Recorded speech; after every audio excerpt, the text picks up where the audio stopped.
just wake up and start a new day and come together with compassion for your neighbors. That's all we can do, and that's what we do and live and breathe in this neighborhood. Residents of the St. Clair neighborhood are grappling with the aftermath of a deadly double shooting at the Salsa on St. Clair Festival on Saturday. Good afternoon. 2 men were killed and several others injured when gunfire erupted during the street festival. Police are working to try and track down those responsible for the thoughtless violence. CTV's Janice Golding has been following this investigation and joins us live now with the latest. Janice. Hi, Michelle. Yes, it looks like a normal Monday along this stretch of St. Clair. However, these stores behind us were completely shut down yesterday because they were part of a crime scene. This is where shots rang out on Saturday during the Salsa on St. Clair Festival. 2 people were killed and 4 others were taken to hospital with gunshot wounds after a shooting here at Arlington and St. Clair. While police originally called it an active shooter investigation, they soon announced that they believed at least 2 people had exchanged gunfire. The shootout took place just after 8 p.m. while about 13,000 people were enjoying the festival. Here's what business owners had to say about what happened. That's pretty scary. You got hundreds of people like flying into the restaurant. Tables being trampled. People being trampled. Like it's not a joke. I was working at the patio and we just heard gunshots and we all ducked and then we took everybody in and I heard about 8 to 10 shots or maybe more, and it was boom, like it was very close to me. And then we had a full patio here and we brought everybody in. Within seconds, we had just locked up, and I was talking to a mom with a little toddler outside. We went inside and heard gunfire, and you don't think of it at the time, and the woman that was working with us said those are guns, and we ran to the back of the store just to hunker down, and I saw people scrambling like anything, getting almost trampled in front of the door, and it was serious. Now, police have recovered 2 firearms and say there are 3 distinct crime scenes at this point. However, they have not made any arrests. Reporting live, I'm Janice Golding. Now back to Nathan. Thank you, Janice. Mayor Olivia Chow has taken to social media to offer her thoughts on the recent gun violence. This weekend was a difficult one. 3 different shootings across our city. Right now, families are mourning loved ones or helping them recover from injuries. My thoughts are with them, and I can't imagine what they are going through. The shooting at Salsa on St. Clair was reckless and disgusting. It happened at a crowded festival with families enjoying a summer night. The pain caused by senseless gun violence is unimaginable. It ripples through communities, casting a long shadow of fear and anger. But the spirit of Toronto is resilient. For everyone who would do our communities harm, there are many more who look out for their neighbors. Torontonians have always taken care of each other. In difficult times, that spirit shines. We will not let reckless criminals stop Toronto's tradition of outdoor street festivals. Chow goes on to say she's spoken with the federal public safety minister and has urged him to work with his American counterpart to stem the flow of illegal guns into Canada. The trial of a Toronto woman accused of stabbing her ex-boyfriend to death at his Newmarket apartment has begun. 31-year-old Mackenzie Gill is charged with second-degree murder in the death of her ex-boyfriend, Blake Bibby, who died on July 14th of 2024. Gill was taken into custody and granted bail a month later. Bibby, who was 36 at the time of his death, and Gill had a tumultuous relationship, with both facing criminal charges and allegations of domestic violence. We're trying to bring attention to victims of domestic violence, whether it be male, female, cross-gender, it doesn't really matter. The police need to know that they can't assume when they go into a situation that it's the bigger person that's causing the problem. They need to be retrained so that we can learn the truth behind what's happening out there. Since this has happened, I've heard of so many different cases, and it's sad to hear that the assumption is made that it's the male, the bigger person, that is causing the problem. They need to look into the situation and investigate it. A small demonstration was set up outside the courthouse expressing support for men who are victims of domestic violence. Police have issued an arrest warrant for a suspect accused of defrauding an elderly man out of thousands of dollars for landscaping and repair work in Clarington. 40-year-old Christopher Alexander Graham was wanted for fraud over $5,000 and breaching a probation order. An investigation was opened in May after a 78-year-old man was defrauded out of more than $33,000. Police say the man paid a suspect, but no work was completed. Investigators say they believe the suspect specifically targets vulnerable and older people through a variety of schemes and are concerned there may be more victims. The city and much of southern Ontario are under a yellow heat warning as scorching temperatures move in. The mercury will remain above 30 degrees during the heat wave, with the humidity making it feel more like the mid-40s. CTV's Rahim Ladhani has been speaking with people trying to beat the heat and joins us live with more. Rahim, I'm hoping that you're keeping cool as well. Hey, Nathan. Yeah, you know, it's one of the few days where I get to wear shorts, so it's not too bad. And I'll be honest, I'm usually very sensitive to heat, but where we are right now on Sunnyside Beach along the boardwalk by the water, it's actually quite comfortable. And so it really depends on where you are in terms of how you experience this heat event. Obviously, everyone doesn't have this as a reality, and that can change your experience in these temperatures from enjoyment to dangerous if you don't take the proper precautions. The City of Toronto has activated its heat relief strategy, and Toronto Public Health says it has on standby its wildfire smoke response strategy. When it comes to these kinds of temperatures, it's all about having options to cool off. For example, Gus Ryder Pool, which is just down the boardwalk from us, is one of 8 pools which have extended its hours to 11:45 p.m. Also, as of noon today, 4 mobile water trailers are available for anyone to go and grab a free drink of water or fill up their bottles. Those are at Nathan Phillips Square, Mel Lastman Square, East York Civic Center, and Barbara Hall Park. Also, the City of Brampton is reminding people that it too has 24 splash pads open until 9 p.m. Now, we've been chatting with people on if they enjoy these temperatures and their plans to beat the heat. Have a listen. Well, I came out early this morning to get all my errands done, and then I'm going home and I'm staying inside. It's too hot. I don't mind it. It's too short. That's the only problem. Our winters are so cold, so I'm here to enjoy it. I come from an island, so I'm used to the heat. So for me, it's great. I love it. 2 more things to note. Camp TO for parents, they are still operating as usual. The City of Toronto says modifications will be made to make sure the little ones get a break from the heat. Number 2, FIFA Fan Festival. It's not running today, but this heat event is going to be prolonged. And so tomorrow and Wednesday for those semifinal matches, it still plans to go ahead, but the city says that they will have first responders on scene just as a precaution. Reporting live, I'm Rahim Ladhani. Nathan, I'll send it back over to you. All right, good idea. Thank you, Rahim. We've got more news in a moment, but first, we're going to continue talking about the forecast. The story this week will be the heat and how we're coping with it and trying to stay cool. Lindsay Morrison has more details on what we can expect this week. Lindsay. Yeah, Nathan, here we go again. What a July it's been so far. Another widespread heat warning in place. As Michelle mentioned, it is a yellow level, but that could change as the days go on. In fact, it's going to be even hotter tomorrow than it is today. And already at this noon hour, we are 30 degrees, feeling more like 33. The humidity certainly part of the story, but tomorrow it's that core temperature we're also going to be focusing on.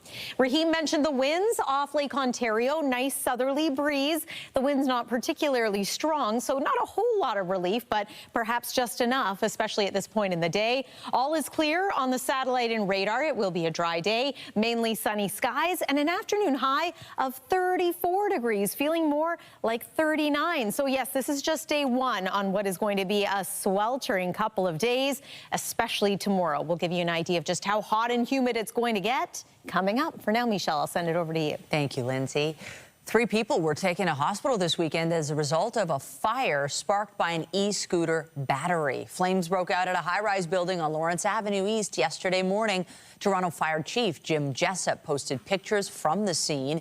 Jessup warns lithium-ion battery fires spread quickly, produce toxic smoke, and pose serious risks to residents and firefighters. 1 person's been killed in a motorcycle crash in Mississauga. It happened on Argentia Road, just east of Mississauga Road, around 9:45 last night. Peel police say a motorcycle collided with another vehicle in the area. The motorcycle rider died at the scene. The driver of the other vehicle remained at the scene following the crash. The circumstances leading up to the collision are still being investigated.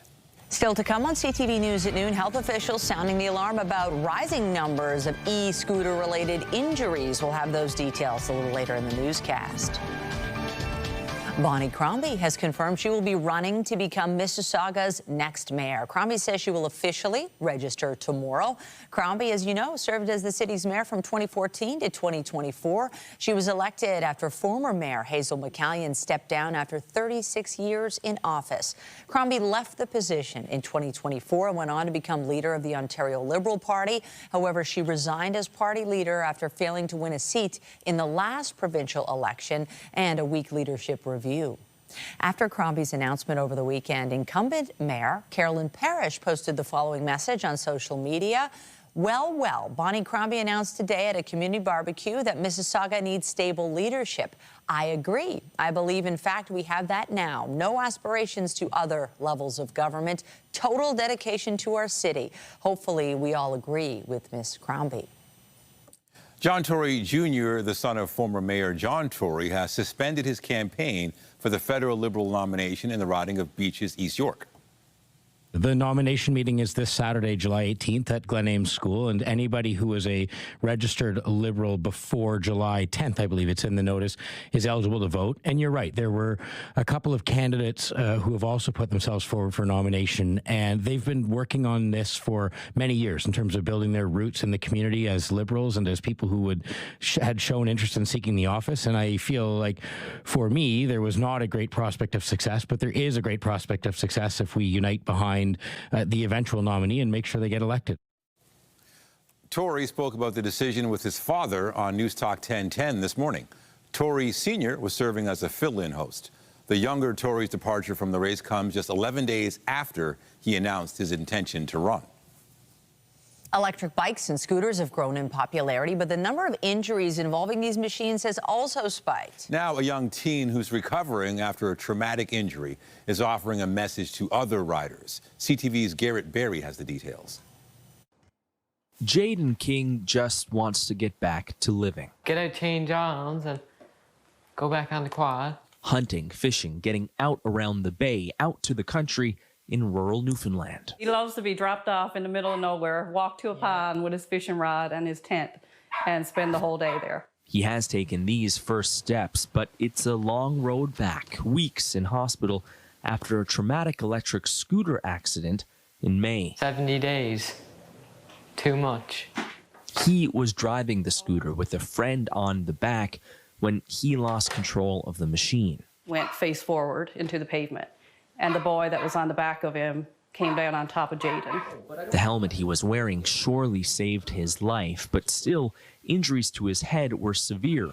Doctors needed to remove part of his skull to relieve the pressure of swelling in the brain. Jaden says he can't remember anything, but his mom, Amy Richards, remembers it all. It's a feeling I never want to feel again, and I hope that no parent has to go through it.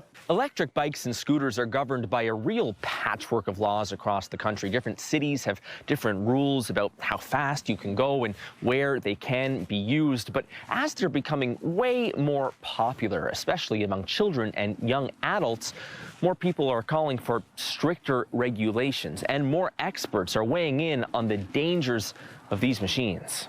Parents don't realize how fast these machines are and how big they are and how dangerous they can be. According to the Canadian Centre for Health Information, there are more and more people sent to the hospital because of e-scooter injuries across the country. Almost 500 between April 2023 and March 2024. That's up 32% from the year prior. Officials here in Newfoundland and Labrador have pledged a review and new legislation addressing these machines in the fall. Garrett Berry, CTV News, St. John's. Fashion mogul Peter Nygard is set to face sexual assault and forcible confinement charges in Montreal today. The 84-year-old has denied allegations he used his position to lure women and girls. Prosecutors in Quebec charged Nygard with 1 count of sexual assault and 1 count of forcible confinement in 2022 in connection with alleged incidents in 1997 and 98. The case is separate from Nygard's conviction in Toronto, where he was found guilty of 4 counts of sexual assault in 2023 and sentenced to 11 years in prison. Doctors are being urged to watch more closely for anaplasmosis, a tick-borne illness spread across eastern Canada. Researchers say the infection, which can be caused by the same black-legged ticks which spread Lyme disease, can cause serious complications if left untreated. A newly published study shows an Ontario man made a full recovery after being treated with antibiotics. Health officials say the number of infections has been rising because of growing tick populations in Ontario, Quebec, and Nova Scotia. And CTV's Mike Couture joins us now from Ottawa with more on this study. Let's start with anaplasmosis. Most people have probably never heard of it. What is it? Yeah, it's the second most the second biggest concern when it comes to tick bites, and that, of course, is ahead of Lyme disease. And I think a lot of people, Nathan, think of Lyme disease when they think of ticks. And as opposed to Lyme disease, anaplasmosis doesn't have that bullseye-like rash that presents after a tick bite that has Lyme disease, and that's why maybe people aren't recognizing it as much. And symptoms do present about 5 to 21 days after a bite, but doctors are concerned about this, obviously, for a number of the reasons that you have explained there. And they talked about the symptoms that do present once you do get anaplasmosis, and it's fatigue, chills, fever, headaches, and nausea. And one of the bigger concerns here is what it could lead to, and one of them is myocarditis, and that is the inflammation of the muscular layer on the inside of the heart. The other issue that they're seeing is encephalitis, and that's a potentially life-threatening inflammation of the brain as well. So serious concern here, but at the same time, doctors are trying to put out this warning as opposed to worrying people about it, because there are a number of things you can do to prevent this, and a number of things you can do to make sure to guard against it, like Lyme disease, but they want people to be on guard against this because it is so unknown at this point. Right, and it can do some serious damage to the body. So what are some things that people can do to protect themselves? Well, during this wonderful weather, it may seem counterintuitive, but they want you to go out there, and if you're going to go out into wooded areas or long grass, to wear long sleeves and light-colored clothing. They also say that you should be wearing closed-toe shoes, making sure that you're covered up in all aspects, and even pants instead of shorts. And if you are going to wear pants, tuck them into your socks as well. That is something that they say is extremely helpful in this situation. And when you do come back inside, if you have been in long grass, that you should go and take a shower or a bath. You want to make sure that you're getting anything off of you, and then making sure that you're doing a self-check, taking a look at all the different crooks and crannies of your body and the different creases in your skin, and especially along your hairline as well, making sure that you are looking out for any of these ticks and try and remove them as best as you can. Not only on you, but on your children and your pets as well, because we know that they can attach to them as well. And they also say that when you do come back in from being outside from those types of areas, that you can throw your clothes in the dryer on high heat for about 10 minutes or so, and that should be a good way of getting rid of any ticks that may have attached themselves to your clothes. All right, great advice. CTV's Mike Couture in Ottawa. Thank you. Thank you. U.S. tariffs have created economic uncertainty that's simply too much to bear for some businesses. There are growing concerns about the number of companies heading south of the border in order to survive. CTV's Abigail Beeman reports. This is Fiber, a farm equipment manufacturing company in Crystal City, Manitoba, co-founded by Derek Friesen's dad. We love our people and our communities. But Friesen says the current climate of U.S. trade uncertainty, combined with Canadian red tape and regulations, has him musing about a move south of the border. I don't know if it's in our very short term, but at some point, if this continues, we definitely will have to continue to service our customers. There's certainly certain advantages of moving production to the U.S., including, having a more streamlined supply chain, access to a larger customer base. A new survey from KPMG shows 42% of Canadian manufacturers are considering moving production south or already have. 57% have paused, cut back, or canceled capital investment projects.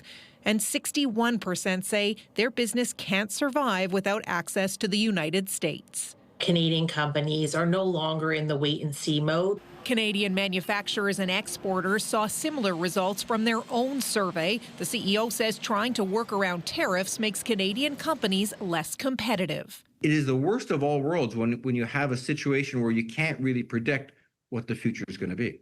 Dennis Darby says members are watching Toyota's decision to move some production out of Mexico closely. I think it's going to be the largest plant in the world, car plant, and they're moving into the United States. And again, they're doing that to avoid paying the tariff. I think the worry meter should be high. International trade lawyer William Pellerin expects to see similar moves out of Canada, though any potential automaker move won't happen in the short term due to government backing. For sure it will happen in the wood product space. We're seeing that with our clients right now in that space. A lot of small towns will go from having an important manufacturer to nothing. KPMG found 11% of Canadian manufacturers plan to move their headquarters to the U.S., and with manufacturers making up more than 10% of Canada's GDP, experts say even that relatively small number could have a big impact on our economy. Abigail Beeman, CTV News, Ottawa. To the latest in the Middle East, Donald Trump says the United States is reinstating its blockade of Iranian shipping in the Gulf. The U.S. president also insists American forces will ensure the Strait of Hormuz remains open, and the U.S. will be reimbursed 20% on all cargo shipped. But Iran says the U.S. will not be allowed to intervene and has no role in determining the future of the waterway. The two sides exchanged more missile and drone attacks after Tehran announced on the weekend it was closing the strait. In Ukraine, Russia struck a residential building in the south overnight, killing 2 people. 11 others were injured in the attack on Zaporizhzhia. It was part of drone and missile strikes across the country. All the missiles were shot down or jammed, as well as 123 drones. But 6 drones inflicted damage at 5 locations. At least 70 people were hospitalized after a series of recent Russian strikes damaged 11 apartment blocks. Meanwhile, Ukraine and 9 other countries have announced a coalition to protect Europe from ballistic missiles. The move is intended to take advantage of Kyiv's experience fighting Russia. Canada is expected to join a new initiative to deliver $1 billion in aid projects to help the Gaza Strip recover from the war. The small coastal enclave remains in ruins after more than 2.5 years of fighting between Israel and Hamas. The conflict began after the October 23 attack on Israel by the militant group. Today, the European Commission and more than a dozen countries launched a plan to support such projects like restoring water and sanitation, removing debris, and reestablishing health systems. Nearly the entire population of 2 million people has been displaced. A fragile ceasefire has been in place since last October. The UN has estimated the cost of rebuilding Gaza at around $70 billion. There are no World Cup games today, but the upcoming semifinals will feature the tournament's top teams. France, Spain, England, and Argentina, the 4 top-ranked teams in the world, will be competing for soccer's biggest prize. All the teams have won a World Cup before, and the last time the Final Four was made up entirely of previous winners was 1990. France and Spain will face off tomorrow afternoon in Dallas. England and Argentina will battle on Wednesday. Meanwhile, FIFA President Gianni Infantino says international soccer's governing body will discuss expanding the World Cup to 64 teams after the 2026 tournament. This year's World Cup is the first to feature 48 teams, which is up from 32. The next tournament, to be held in 2030, will be co-hosted by Morocco, Portugal, and Spain. The 2034 World Cup is set to be held in Saudi Arabia. Lindsay. And we are looking at some pretty hot weather in the U.S. over the next couple of days here, along with here in southern Ontario. And it's not just the heat and humidity. Don't forget the SPF today. We are at an 8 on the UV index, which is considered very high. Some communities today are at a 9. So there are places you can go to keep cool, especially if you don't have access to air conditioning. Here's a list of places that are hopefully available to you. close by. And yeah, the heat is going to continue for several days here. At least 4 consecutive days in the 30s is what we're expecting. Tomorrow, we could climb all the way to 37 degrees. Details after the break here on CTV News at noon. Stay with us. When you see it happen, send it to CTV News. Text 10400 from your screen to ours. Text 10400. Here we are, another week in the summer, and wow, summer is still on in a big way weather-wise. We've got the sun, and the heat is getting cranked up yet again, dealing with another stretch that's going to be tough maybe for some. Yeah, I was for some reason thinking, okay, we had a heat wave already. We're going to be good now, but another one's on the way. Well, I think those who really like heat were hoping that that was not it at the beginning of July. Here we go again, though, and our hottest temperature that we've recorded so far, you may recall, was Canada Day, and that's when we hit 36 degrees. If you can believe this, tomorrow we might be a degree warmer than that. However, the humidity, maybe not quite as intense, but still feeling into the mid-40s, and there will be several days of this to come. Lots of sunshine as well. It's looking like a mostly dry week. Let's get to all you need to know. Weather is brought to you by the Presler Law Firm Injury Lawyers. You don't pay unless they win. And we will begin with another live look outside just to show you what's happening. There's our camera atop the CN Tower. It's taking us on a little journey of the skyscrapers in our city. And perhaps you can see the skyline there. We've got loads of sun out today. But with this amount of heat and humidity, there's always a slight increase in the amount of haze out there too. So air pollution levels could rise over the next couple of days. This heat warning has been issued by Environment Canada, and you can see it covers all of southern Ontario and northern parts of the province too, along with portions of Quebec. So yeah, the heat is on, certainly. It is 28 degrees right now in Timmins. It's 29 in Sault Ste. Marie, and we are in the 30s now in the city of Toronto. 30 degrees exactly at Pearson Airport, feeling like 33. But we are forecasting today a daytime high of 34 degrees. And yes, we do have several hours of daytime heating to go, so us getting there is certainly possible. 27 degrees is our seasonal norm, so that's the average temperature about this time of year.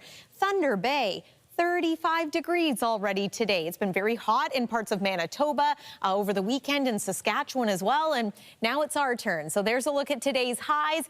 It is going to feel closer to 40 in cities like Toronto as well as Hamilton, and right into the evening hours, in fact. So if you have some scheduled activities for tonight, maybe some outdoor sports, take it easy out there. Regular water breaks and perhaps finding a cool, shady place to go is really going to help you on a night like tonight. And then overnight, not going to find much relief from the heat either. 22 degrees for a low, 17 is the average. And then tomorrow, there it is, 37 degrees, humidex 45. It is going to be a scorcher. It's also going to be quite windy, but with those winds coming out of the west, might not find a whole lot of relief from that either. It's just going to feel like standing in front of a hairdryer.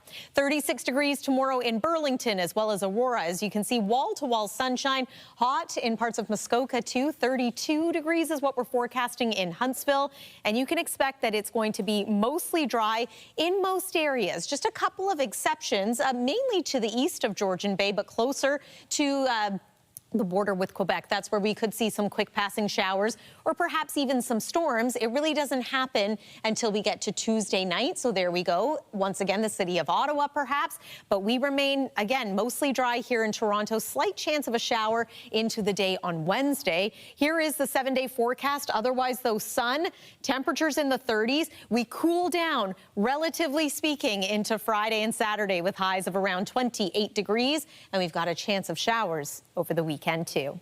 That's the weather for now. Nathan, over to you. Thank you, Lindsay. The Blue Jays have entered the MLB All-Star break on a losing skid after wrapping up their West Coast road trip yesterday. And now Clement lifts one, left field. Sheets going back, turns at the fence. We are tied. Ernie Clement, who will be starting at second base for the American League All-Star team, hit a fourth-inning home run in yesterday's series finale against the San Diego Padres. However, the Padres would end up winning the game 5-4. The Jays will be back on the field on Friday when they begin a series with the Chicago White Sox in Toronto. Meanwhile, Dylan Cease will start for the American League All-Star team on Tuesday. He joins Roy Halladay, Dave Wells, and Dave Steve as the only Blue Jays to start the Midsummer Classic. Blue Jays manager John Schneider will be the bench boss of the American League All-Stars because of the Blue Jays playing in last year's World Series. The Tempo were looking to snap a 4-game losing streak when they hosted the New York Liberty in Montreal yesterday. It's now 55 seconds left in the fourth. Downhill, Salvoli, and the Tempo have the lead. The Tempo had a 16-point lead heading into the fourth quarter. The Liberty managed to tie the game, but Toronto scored with less than a minute to go and held on for the 93-91 win. The Tempo are back in Toronto tomorrow to host the Washington Mystics at Coca-Cola Coliseum. However, as CTV's Anastasia Dextrine reports, the team has made lots of new fans in Montreal. For a second time, fans piled in at the Montreal Bell Centre to see the Toronto Tempo take on the New York Liberty. We've come from Ottawa. These women have put their heart and soul and made lots of sacrifices to make this Toronto Tempo team. As Canada's first WNBA team, they aren't just repping their hometown, they're playing for fans across the country. And TSN Tempo reporter Chelsea Late says the level of support could be a good sign of the future for Canadian basketball. This push into Montreal and breaking the record on Friday and all of that has just been a proof that Canada has a ton of, appetite for not just the WNBA, but women's sports in general. On Friday, the Tempo played the Dallas Wings amid a full house. Nearly 21,000 fans packed the Bell Centre, setting a new WNBA record for regular season attendance. When I was like 11, I guess, I had to play in a boys' league, so it's pretty fun to actually have professional women's basketball. They're like our role models because we play basketball, so when we go to play, we want to play like them. It's really good because the players that doesn't have the chance to go to NBA, they can go to WNBA. But Late says it could be a while before the WNBA builds more teams across Canadian cities. WNBA expansion is happening quite fast, but they also have, plans set out until 2030. So I wouldn't say it's something that's going to come in the next few years, but I do think they're kind of mapping out where the league could expand, say in 10, 15 years. The Tempo will return to Toronto at the end of July. They're set to play in Vancouver next month. While the team has faced challenges like injuries on the court, Late says they've exceeded expectations for their first year. Kiki Rice has been doing amazing, before her injury. Sykes obviously was doing great before her injury. Marina Mabry is playing the best season of her career. And so there's silver linings that you can look to. And they've brought fans something bigger, a new and historic chapter for Canada in women's sports. Anastasia Dextrine, CTV News. There was some controversy in the closing moments of yesterday's game with a New York player getting ejected after tossing a shoe at Marina Mabry. Coming right at the back.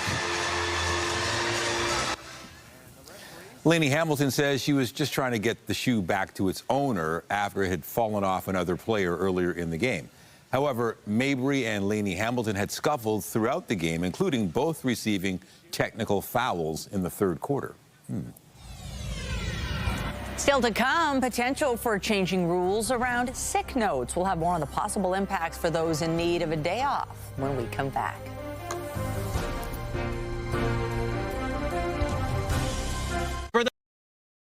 Doctors are often asked to write sick notes for employees to be off work although the requirements have shifted significantly in recent years. Now Germany is making waves by cracking down on what it says is rampant absenteeism. CTV's Alison Bamford has more on possible rule changes here in Canada. When he's sick, tracking down a doctor's note is the last thing Mark Volk wants to do. It's a huge hassle. His previous employer required one if he was sick for more than a couple of days. And now I have to find some way to get that letter back to my employer. Meanwhile, I feel terrible. I just want to curl up and die. Germany recently made it even harder for workers there to call in sick. New rules require a doctor's note on the very first day of their illness. I don't think that's fair, and I wouldn't want to do that because it would be hard to make it to the doctor's office if you're so sick that you can't get to work. The German government has previously complained of absenteeism being too high, and officials say this move will improve productivity. Business experts disagree. I think there's a fundamental mistake when we equate time at work with productivity. you can go to work and be entirely unproductive. Here in Canada, laws are going in the other direction, although the rules vary. Manitoba recently passed a bill that prevents employers from asking for sick notes unless employees are absent for more than a week. In Saskatchewan, BC, and Nova Scotia, it's more than 5 days, and in PEI and Ontario, it's 3 days. Alberta doesn't have any restrictions in place. We're all adults, so if I'm phoning in sick, it's because I cannot be at work today, whether it's mental sickness or a cold. The Canadian Medical Association has been advocating for years to eliminate doctors' notes for short-term illnesses. Sick notes can take about 10 minutes to complete, and on average, Canadian doctors can receive more than 130 requests every year. That adds up to a lot of hours for physicians across this country that could be better spent looking after individuals and their loved ones with more acute care needs. And employees agree that their time wasted waiting for a doctor's note could be better spent getting rest. I would rather just my employer take it at face value. Alison Bamford, CTV News, Saskatoon. Thousands of people across the province do not have a family doctor, which can make getting first-hand medical advice a challenge. This weekend, a first-of-its-kind event was held in Ottawa offering health advice while getting active. CTV's Camille Wilson explains. I have my list. Michelle Lanou came to the walk with the doc with Dr. Quadro Caramanting, prepared with a list of questions. I've just noticed, I've been taking vitamins forever, and I just noticed that on the bottles now, they're telling you to take 2 to 3 a day instead of just 1 a day. Now it's like increase, and it's like, why should I? Lanou says the opportunity to chat with him feels like she's talking to a buddy. It's great to bring in the physicians or, specialists out into the community and non-invasive. Like not like a white coat, and very stiff, and you have 15 minutes. The first ever walk with the doc took off at the RA Center with Dr. Caramanting, an ICU physician at the Ottawa Hospital, giving people a chance to ask health-related questions. It was such a great idea where you got to mix knowledge and access, getting to ask questions to a physician about, in this case, wellness and how to stay active. And at the same time, be active. Encourage folks to move their bodies to be walking, and which we all know about the benefits of getting outside and enjoying that sun and moving our bodies. Prior to the walk, Dr. Caramanting shared some tips on healthy living, the importance of moving, and community. Doctor's time in Canada is precious, so it's the easiest way to get into the conversation with a doctor, to understand their perspective. Dr. Caramanting says many people don't have access to this level of expertise. Movement, a key focus of the event. I have a condition where movement helps it, and I have a movement disorder called Parkinson's, and it's I know a lot of people now with it, and so this is just one of the activities that I thought would be beneficial to help with it. Organizers planning to host similar events every month. I think this is great, and I want to continue. I want to come back next month, and have a different doctor. Camille Wilson, CTV News. Still to come, a new survey suggests most Ontarians are caught in a pre-spent paycheck cycle. We'll have those details when we come back. It remains unclear when Unifor, the union representing Canadian auto workers, will enter contract negotiations with Stellantis and General Motors. Unifor and the Ford Motor Company have reached a tentative deal covering roughly 5,000 workers at 5 plants in southern Ontario, as well as one in Alberta. Details of the 3-year deal will not be released until they're ratified by union members. Unifor says talks with Stellantis and GM will begin once the Ford agreement is ratified. The Bank of Canada is expected to leave its benchmark interest rate unchanged for a 6th consecutive time on Wednesday. That's despite renewed violence in the Middle East threatening to reignite inflation. The annual inflation rate in May topped 3% for the first time since late 2023 as the war between the U.S., Israel, and Iran pushed gas prices higher. Bank of Canada Governor Tiff Macklem has stated the central bank will look through the initial inflation shock from high gas prices, but will act as if monetary policymakers think price pressures are spreading. A new survey from accounting firm MNP finds most Ontarians are caught in a pre-spent paycheck cycle, meaning much of their income's already spoken for before it arrives in their accounts. 63% of respondents say at least half their pay is already committed to bills, debt payments, and regular expenses before it arrives. The survey also found that 34% of people are cutting back on expenses like personal care, clothing, and kids' activities to get by. Meanwhile, 22% say they're canceling plans or avoiding making them altogether. Quebec's boycott of American wine has led to a major increase in sales of local products. While the success may have been driven by trade tensions with the U.S., as CTV's Christine Long reports, customers say they keep coming back for the quality. When American products were pulled from SAQ shelves, space was made for local producers. We're at an all-time high with Quebec sales. Quebec products have seen their sales jump by nearly 70% in 1 year. And at the same time, the SAQ's overall sales decreased by 3%. Over the last 5 to 10 years, we've seen tremendous improvements in the quality of the wines, thanks to better expertise of the winemakers, the wineries in Quebec. Mathieu Beauchemin of the Quebec Wine Council says 200 million bottles of wine are sold in Quebec each year, and local producers are responsible for 5 million of those. We're expecting to reach about 7 million bottles by 2030. So it's good news that we have more and more consumers that are trying Quebec wines, adopting Quebec wines. Wine connoisseur Natalie McLean says local wines offer the taste of the times. The global trend in wine styles is to move toward lighter styles, so crisp, refreshing whites, sparklings, rosé. We're moving away from heavier, oakier reds. We want styles with lower alcohol. Well, Quebec and Canada are ideally suited to create those lighter styles of wine. She adds that the increase in local wine sales is also a boost for vineyard visits. The Taillefer Lafont winery in Laval is busier than ever, says Christophe Cadotte. Weddings are very, very popular right now. I've booked almost all of my Saturdays up to 2028 already, yes, so it's a huge increase on our products in our local vineyard. Beauchemin says our shorter grape growing season used to be a curse, and now it's a blessing. The type of wines that we produce now in Quebec, nowadays in Quebec, are more and more difficult to produce, to be produced elsewhere in the world because of a warming climate everywhere. McLean says what started out as a dispute, leaving a bad taste in many wine lovers' mouths, has actually left a pleasant aftertaste.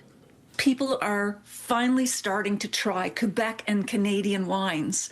And so the trade dispute may have triggered that switch, but the trend continues because of what's inside the bottle. Christine Long, CTV News. The entertainment world is mourning the death of actor Sam Neill. We've made living biological attractions so astounding that they'll capture the imagination of the entire planet. Neill, who was born in Northern Ireland but grew up in New Zealand, was perhaps best known for his role as Dr. Alan Grant in Jurassic Park. In 2023, Neill revealed he had been diagnosed with cancer. However, his family stated he was cancer-free at the time of his death. They did not specify a cause. Sam Neill was 78 years old. The live-action remake of Moana topped the box office over the weekend, but didn't make as much of a splash as expected. I need your help. I'm not going on a mission with some mortal. The movie, which has a reported budget of $250 million, took in $43 million in North America in its debut weekend. The 2016 animated original is the most-watched movie on the Disney Plus streaming service, and its sequel made over $1 billion. Minions and Monsters was second at the box office, while Toy Story 5 rounded up the top three. You're watching CTV News at noon. We'll lay out your forecast. Another sizzling. All right, this is the week where you really have to pay attention and plan weather-wise.